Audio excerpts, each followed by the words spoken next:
Trigger warning for this podcast may contain explicit sexual material, unlike every other episode we've ever done.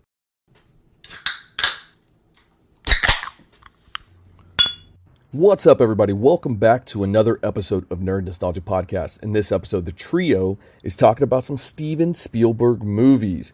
We talk about our favorites. We try to guess each other's favorites. It's really a chaotic episode, as is our brand, as is our genre. But please follow along. As always, guys, head over to Apple Podcasts, drop that 5-star, tell your friends, family, and coworkers. We are at 187 ratings. Let's get to 200. Help us get there. All right. Y'all know the drill. Before we get started, here's a quick clip for you to enjoy.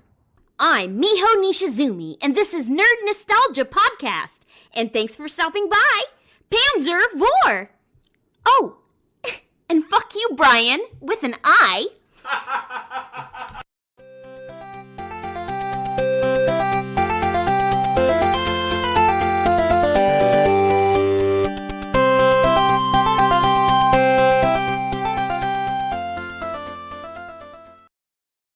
All right, guys. Good morning, afternoon, or night, whenever we're finding you. Welcome to the Nerd Nostalgia Podcast. I'm Bryan. We have with me the bearded Trey. Say hello.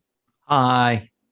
And the newly employed Irvin. Say hi with your sweet little face. Hello. Sweet little face. Hello. Hola.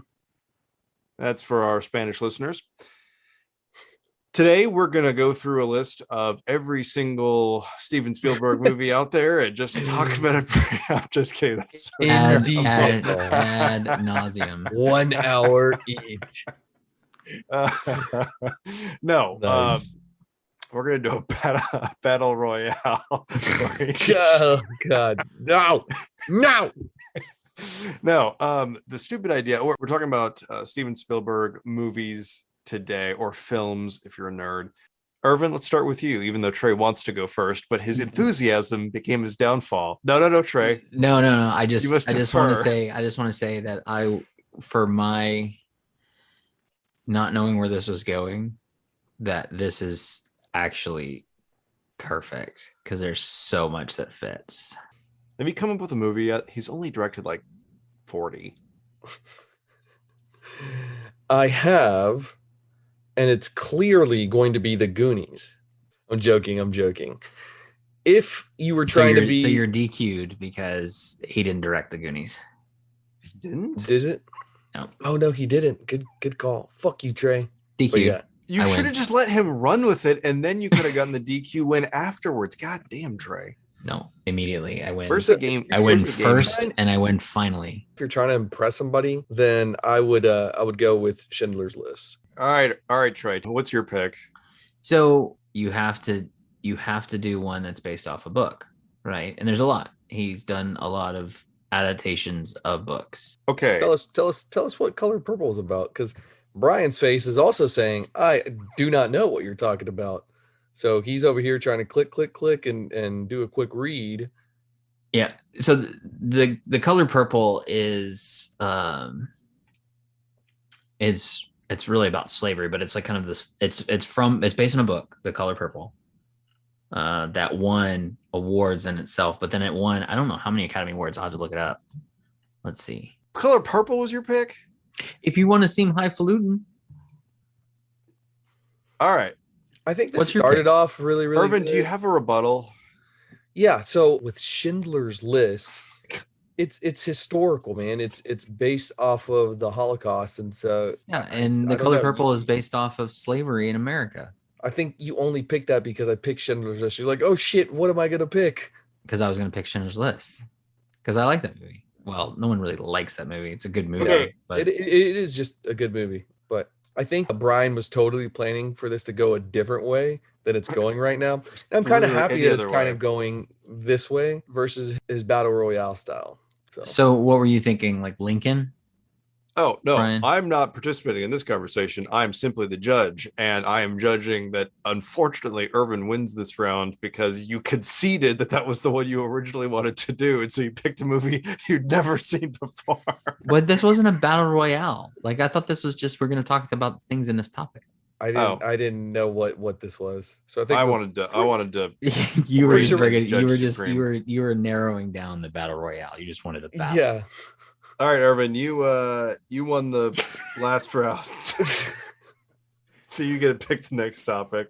I am going to This game's stupid. This game. No, I also picked I color won. purple. I won, and I'm not happy. So if that says anything. But okay, so that being said, Schindler's List wins, but other movies in this category, which we've talked about, The Color Purple, but there's also Lincoln. I think like Socialism, this sounded really good. Like on paper, it sounded good, but as we are throwing it into effect, I'm like, it's not playing out like we want it to. So no, I'm just saying like it's a good topic for like it's a good category of his movies, right? It's a good breakdown is like what of his movies that it's like reading like Atlas Shrugged or something like that when you say, okay, I've done it, like you put yourself through it, because kind of in playing off of Bryan's, because I was like, what's his best like science fiction movie, or what is his best war movie, or what is his best, kind of like that. But another one I was thinking is because after talking about Schindler's List and Color Purple, what is his best movie based off a book? So you've got Schindler's List. Yeah, Color Purple. Then you've got Jurassic Park, Hook. So again, Schindler's List would win. Jurassic Park would win.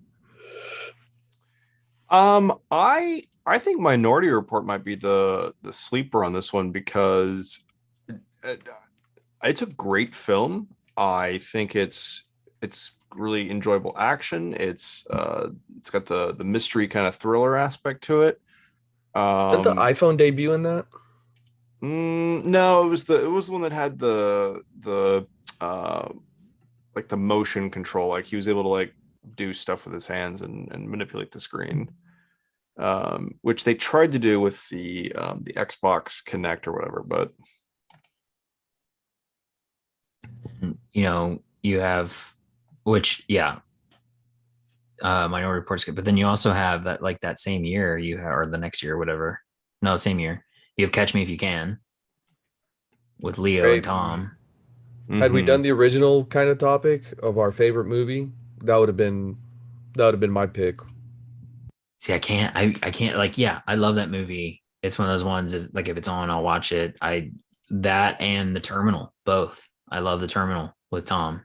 I've only seen that once, and I remember really liking it, but I don't think I could get through it again. No, I watched it like recently, rewatched it. Anne had never seen it, I don't think, or she had never seen it all the way through. And so she and I watched The Terminal, and I just remember how much I like that movie. Tom Hanks cracks me up in that one. But Catch Me If You Can is such a good movie. But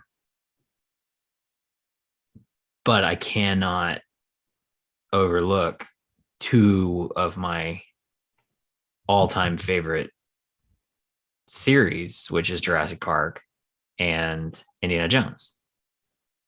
Like, those are some of the greatest series ever made, barring a couple of those movies,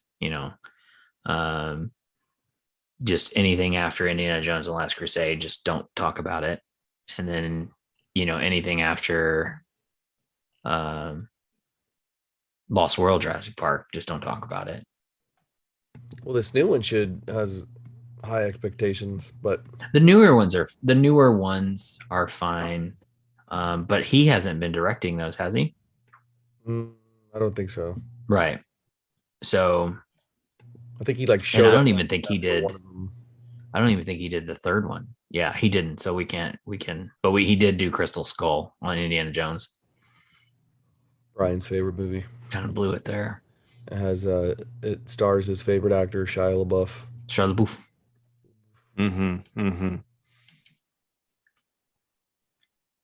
But yeah, I mean,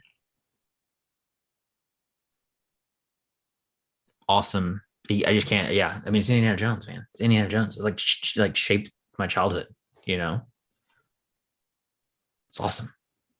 Wait, so are we still on the book or movies based on books category? No. Just go. This is just melded. This is melted into a favorite Spielberg. Okay. Battle Royale. Yeah. All right. Well, Trey, since we're talking about your favorite Spielberg movie, I think that the obvious answer is going to be The Color Purple, because how can you have like all of those movies are imperfect in that they end and that you have seen them before, but The Color Purple's movie you've never seen before and therefore is perfect in its unviewed pristine. It's pristine. It's unviewed. It's innocent. It's untouched by your gaze, and therefore it could be a perfect movie. Could be. You'll never know. It got nominated for like everything under the sun. It didn't win shit, but I thought it did. To be nominated is it had Oprah in it. It had Oprah in it. Yeah. What do you want? Yeah. Whoopi Goldberg and Oprah. The only thing more you could want for that movie is to have seen it, and I think that may be an ask too far. And that's why your favorite movie, Trey, is The Color Purple. It has to be. I actually like the idea of guessing each other's favorite Spielberg movie. We can't keep changing the format mid-episode. We absolutely. Says who? He's producing. I don't even know if I'm gonna use this because most of it is unusable. I'm not gonna fucking lie to y'all. Like I'm over here thinking, I'm like, I guess I could use part of that. I was like, man, maybe that. So likely. Okay, so Trey, I'm going to guess that your favorite Spielberg movie is War of the Worlds, and here's why. Okay. It's got Tom Cruise, and I think you're drawn to his short man energy. Sold. I think that it's also got what's the name of the dude that played Goku in Dragon Ball Evolution? Anyway, it's got that guy. It's got the really. I know what you're talking about.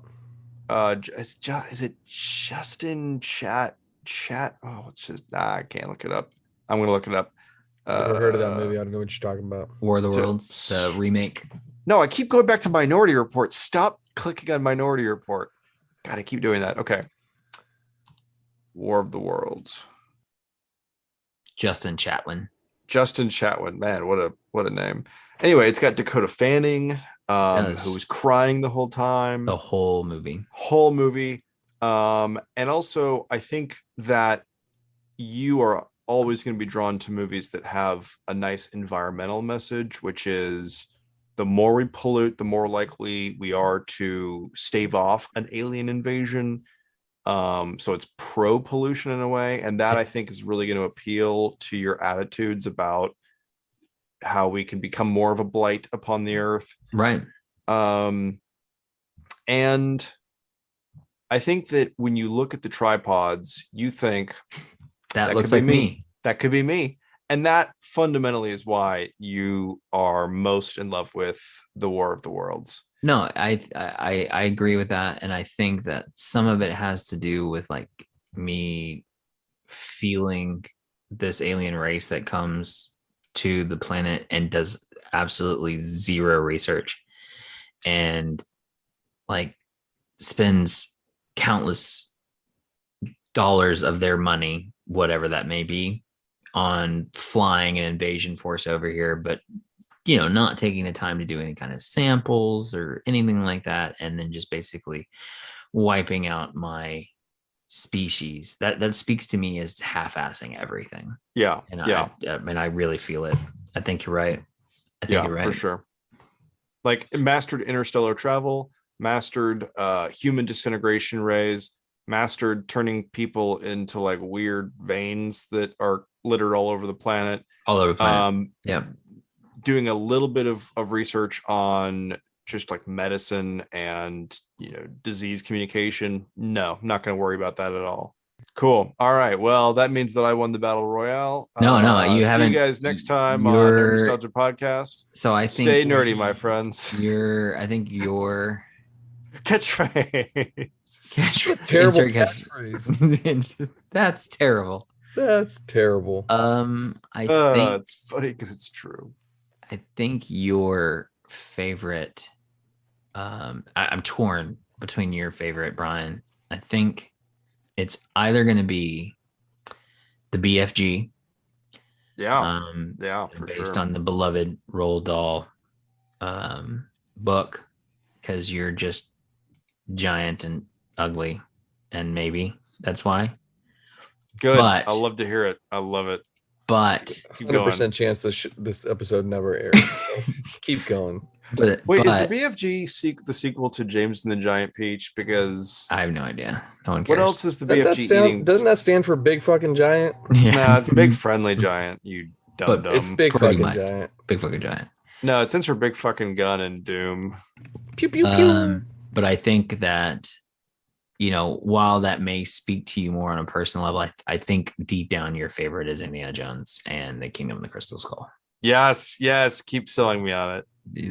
What's the best part about that movie, as far as I'm concerned? It's taking an old man, basically bringing him back from the dead and slapping some old characters and some new characters onto a movie that should have never existed in the first place. Most notably, Shia LaBeouf as a greaser. Is this movie Weekend at Bernie's with the Indiana Jones franchise? Yes. So this movie took what was a hollowed out, desiccated corpse of a franchise, put it on strings, and then took it out for a wild ride, and just got into some crazy hijinks. Yes, and introduced aliens. Yeah. For no fucking reason. I mean, granted, the other movies are so based in fact, but it's it took how long? So how long was it between the two? So this was 2008, right? Kingdom of the Crystal Skull was 2008, and The Last Crusade was 1989. 20-year gap. Last Crusade is my favorite of the four. And they stopped in 1989 and they were like, cool, good, done. We beat the Nazis. Everything's great. 20 years later, hey, no, I got an idea. Okay, I've actually, now that we're talking about it, this gives me an idea. What if the 5th Indiana Jones movie, which is under production and hopefully does not star Shia LaBeouf, is it? Okay, let me pitch you the movie and then you tell me if you're going to help produce it. After the events of Kingdom of the Crystal Skull, Indiana Jones was doing some archaeology bullshit in Antarctica, and he falls into a crevasse and is seemingly lost and thought to be killed. This would have happened in Irvin. We're losing it fast. Fast. Okay, so this happened in 1957, right? So the Kingdom of the Crystal Skull was in 1957. Y'all aren't. I just positioned myself a little bit more comfortable here. So that's the setup of the movie. He falls in the crevasse, and then it just fades to black, and then you see the whose ass is he falling into? Huh? Whose ass is he falling into? It's actually Krev's ass. So he falls into Krev's frozen ass, and then it fades to black, and it says 70 years later, and in a wakes galaxy up far away. No, listen. So he wakes up, or he's they thaw him out. And they're like, oh my God, we found ancient archaeologist Indiana Jones. We're bringing you back to life in the year 2019. And he's like, Ben Solo killed him. He's like, oh, good. I'm an archaeologist. God damn it. I'm a gruff old man. Who's the bad guys now? Is it super communists? And they're like, no, actually, there's still Nazis now. He's like, God damn it, I gotta get my hat back on. So he gets to fight Nazis in the future. How cool would that be? And the shit that he's archaeologying now is shit from the 80s. So he's coming across 8-tracks. He's like, look at this technology, ancient civilization. This kind of sounds like a you may have heard of it. It's a indie film called Star Wars. They pretty much fight space Nazis. and Han Solo's in it. That would be Indiana Jones 6. Right. You gotta skip a couple thousand years. And he's Still going Nazis. to in that one he's gonna play Han Solo Senior, and he's gonna go and bang Mrs. Han Solo Senior. Yep. And then leave him on whatever Amelia Clark planet he's on. Anyway, right. I think it's gonna be a great franchise. It's gonna bring everything together. I think I'm just gonna make just that part an episode. Be like, hey guys, no episode this week, but please enjoy this fucking rant. Terrible pitch. Please enjoy this pitch. Let us know what you think. Anyway, so I just want to see him fight future Nazis. Or I guess today Nazis. Let's see. What is Irvin's favorite? Are we still doing this? Yes. No, I thought Irvin's favorite was War of the Worlds because no, that was you said that. Oh, that was mine. me. Okay, so yeah. Okay, that wasn't the definitive answer. Okay, whatever. I think Irvin's favorite. Oh, did you do my thing, Brian? I did not. No. Pay attention. I think Irvin's favorite is E.T. E.T. the extraterrestrial, because he kind of looks like E.T. The bald. Yeah. And you can do that neck thing. Yeah, and his skin's real wrinkly and kind of like it looks slimy, but if you touch it, it'd be like dusty, like a dusty, slimy skin. And he really likes Reese's Pieces. That's true. That part is actually true. Yeah, the whole thing was true. Okay. So no battle royale, no picking other people's favorites. Irvin, what's your favorite Steven Spielberg movie? It's and you can have a couple, like, hey, this is my favorite sci-fi one. This is my favorite kind of based on real life one. This is my kind of, Yeah. So you already know my two picks just based off that statement. For me, it's going to be Catch Me If You Can. I think the character of Frank Abagnale. I forgot how to pronounce it. Abagnale. I think it's Abagnale, right? Because it's Italian. No, it's French. Is it French? Whatever. No one fucking cares. Yeah. Tomato.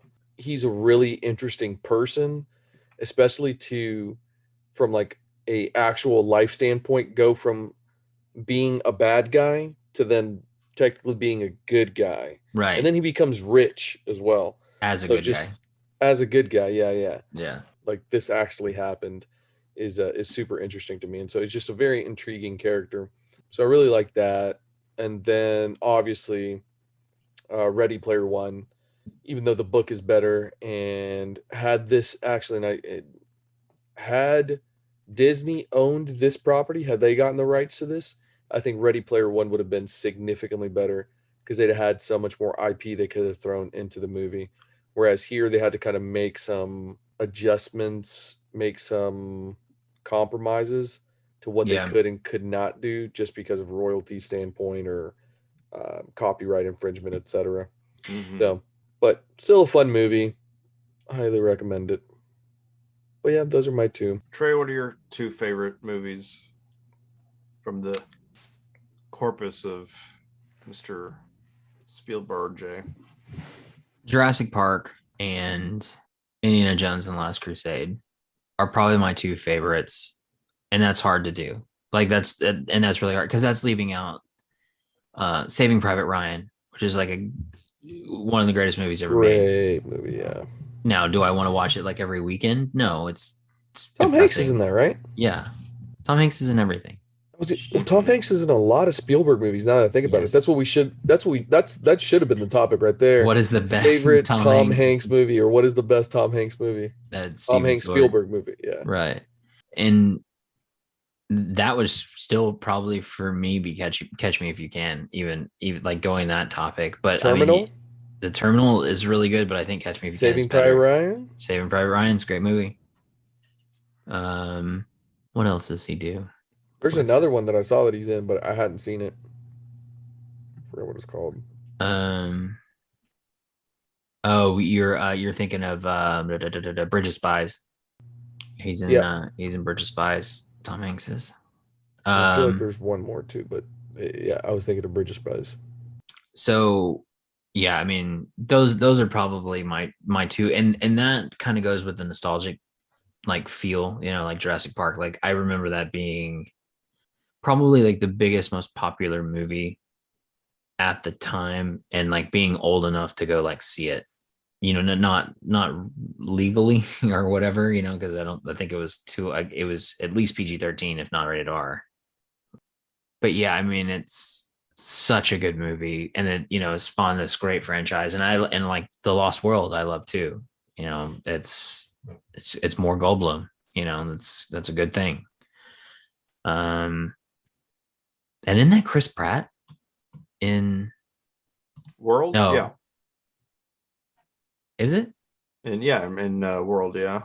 Oh no. Yeah, okay. So it's Chris Pratt, and yeah, but I'm thinking it's Vince Vaughn in The Lost World. Like out of nowhere, he's the photographer, but he ends up like working for like the good guys or whatever. Just like out of nowhere. Anyway. Yeah. So Lost World, Jurassic Park, and then Jurassic Park 3, we'll forgive that. And just kind of skip over that with the talking Velociraptor. Alan. Alan. God, that was a terrible, terrible movie. And then but then Jurassic World was good. That's Pratt. Yeah. It's the same movie again, just 20 years later. But what if we opened the park? Right. Jurassic World Fallen Kingdom. I think I saw this one. That's one where they decide that they can point a laser gun at someone to target them for a raptor to then go kill. And the obvious question becomes, if you're able to paint someone with a laser gun, why not just shoot them with a regular gun? Right. Why spend $4 billion on just the raptor itself, not including the training technology, the food, the waste disposal of a 8-ton dinosaur.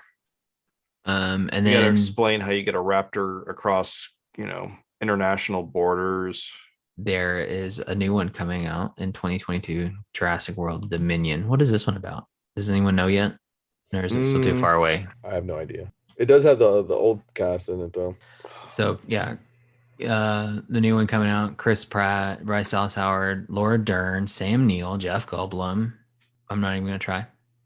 Scott Hayes, Dyken Lockman, BD Wong. BD Wong made his comeback. He's coming back. He's in it again. Yeah. Ooh. BD Wong. He ends up being the bad guy, and he was the scientist from the original movie, and then he was in the bad guy in one of the new Chris Pratt ones. Yeah, he was in World. What else has he done? He's been in some shit. I like BD Wong. He actually spent the entire last 2 decades just developing dinosaur technology. Yeah, so he did. Whenever he speaks about it, he knows. All right, what is your?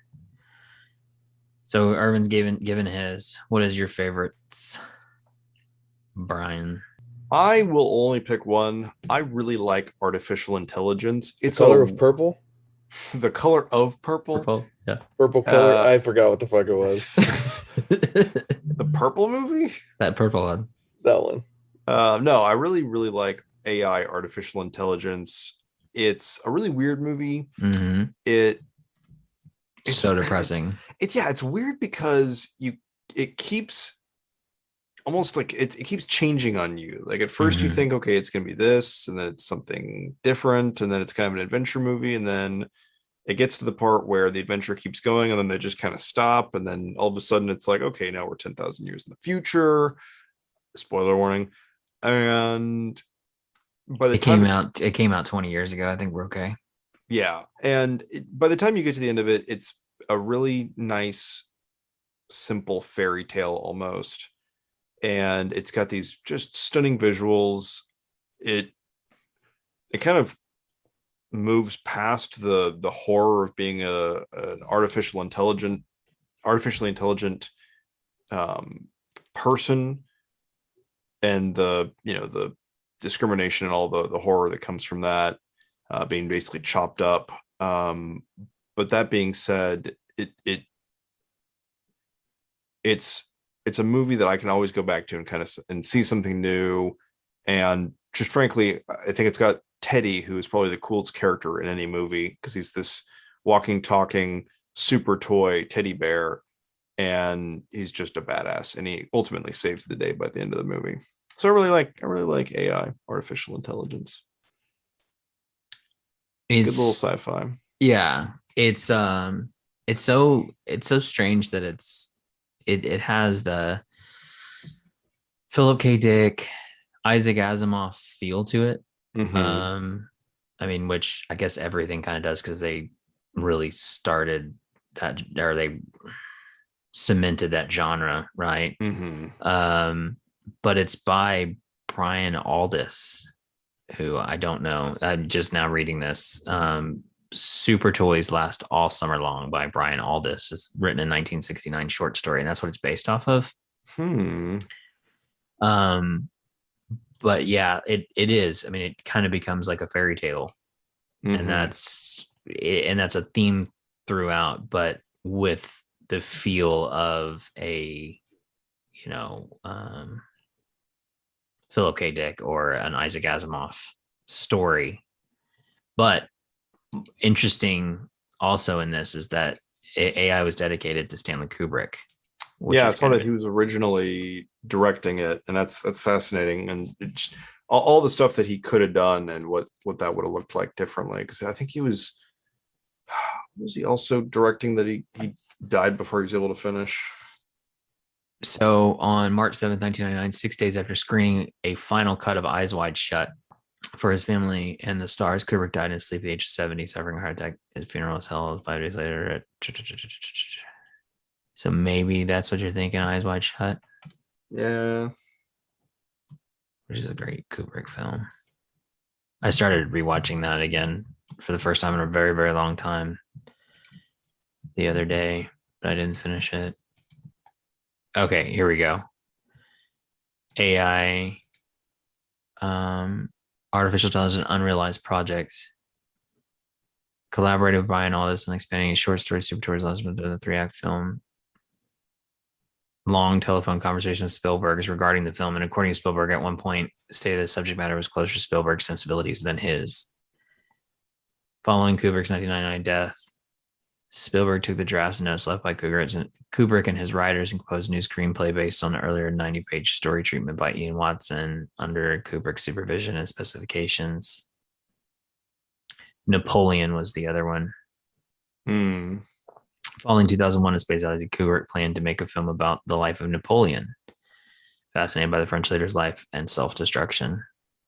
He spent a great deal of time planning the film's development and conducted about 2 years of research into Napoleon's life, reading several hundred books and gaining access to his personal memoirs and commentaries.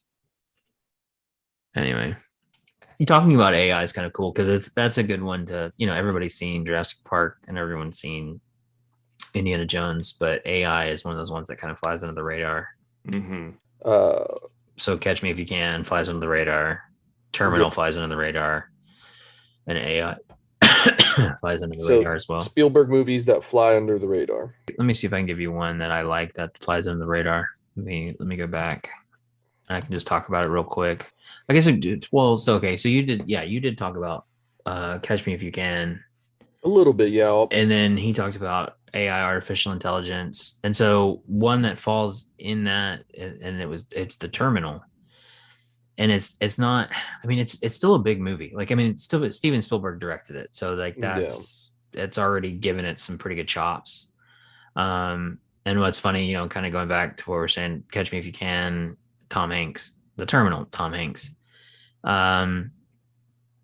And this one is based on a true story, and I've actually done some reading on it because I'm like, there's no way that too far-fetched. There's no way that you can not have heard about this before this movie came out. And the movie came out in 2004, but it is based on a true story, but not in the United States. It was actually, I'm pretty sure it was London Heathrow, and it was not played out in the same way that they do it in the film, where he's like, his basically home goes into civil war. It was something similar to that, but he did it more to himself because he just didn't want to go home. but he could never be granted asylum. And yeah, I mean, it's the story, the true story. So who this is based off of is a lot more convoluted and a lot like there's a lot more legalese in it than is given in Spielberg's adaptation of the story. But it's so well done. It's Tom Hanks at his best. Very great cast outside. I mean, yeah, it's primarily him, but you know, Catherine Zeta-Jones plays like his little kind of love interest or whatever, and you know, just kind of that passing in the night kind of deal. Stanley Tucci is hilarious as the head of security for JFK Airport. I'm trying to think. It's the guy from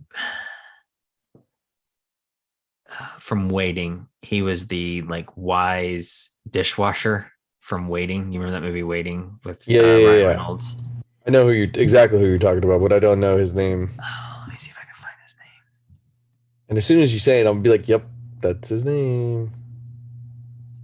Oh yeah, Chi McBride. Yeah, no, that's not what I was thinking. But no, okay, Kenneth Chi McBride. But yeah, he's been in a bunch of stuff. Yeah. But yeah, then Zoe Saldana's in it. She is the. Is she really? Yeah, she is the one of the security personnel. She's like one of the ones that you go to, and this is actually, you're gonna get a kick out of this. So she works behind the desk, and so she, the character, Tom Hanks' character, Victor Navorsky, goes and sees her every day to try and get his necessary documents to get out, either to go home or to go out into New York. And the one of the food service guys has a huge crush on Zoe Saldana's character, and so like he talks to her every day for him in exchange for the food service guy to feed him, because he can't get easy access to food. And so like they start going back and forth, and like he plays like the middleman, and they end up getting together. Spoiler. But they end up getting together because she lets slip to Tom Hanks' character that she likes going to conventions, Star Trek conventions. And so she has, so she does the Trekkie, she does like the live long and prosper hand sign, the Vulcan hand sign in the terminal in 2004, whenever it came out. And then she ends up playing Uhura in the J.J. Abrams version of Star Trek. It's kind of funny. That is pretty. I like that. But really good movie. One of the ones, like, yeah, it's a chill movie. It is comedic in some ways. There's, it's Tom Hanks being just charming, funny with his terrible Eastern European accent from Krakosia. I remember that, Krakosia. But yeah, it kind of flies under there. Kind of flies under the radar. That's a good one. And I've seen it. I think I've only seen it once though, where right. Some other Spielberg movies I've seen more than once, but I remember really enjoying it. And I remember being young too and still enjoying it, one thing I remember is it was always on the dorm, like U of H cable movie. You remember that, like that movie channel we got in the dorms? I forgot what channel it was. It was like the same, like 4 movies on repeat. This was. Oh, that's probably where I first watched it then. Yeah. So it would come on like in the middle of the night, and I'd still be awake for whatever freaking reason. And so I'd sit and watch this movie to go to sleep to. And that's why I know this movie so well. It's because I watched it so many times, like just to go to sleep to. Yeah, no, the opposite for me. Well, guys, that seems like it is the end of this episode here. Thank y'all so much for joining me, Bryan, Trey. Guys, please head over to Apple Podcasts, drop that 5-star, tell your friends, family, and coworkers about us. Help us grow this audience. To keep on with the tradition here, enter catchphrase here Oh, that's terrible. Catch y'all on the next episode.